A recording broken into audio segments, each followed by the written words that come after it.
Hello guys, अस्सलाम वालेकुम। आइए अपने नए फ़ोन का अनबॉक्सिंग करते हैं। ये मैंने अभी जो नया फ़ोन लिया है Oppo A6 Pro, देखते हैं कैसा है इसका रिव्यू।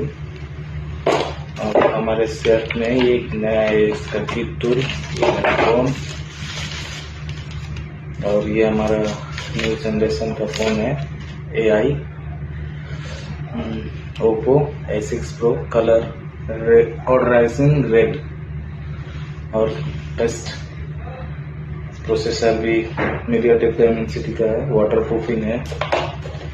A6 Pro है, 16 GB प्लस 256 GB। मेरा फ़ोन ख़राब हो गया था, इसके लिए ये फ़ोन लिया है। रिव्यू में देख के बताएं कि गाइस कैसा है मेरा फ़ोन, नए जनरेशन का AI phone Oppo A6 Pro। Thank you guys, support me.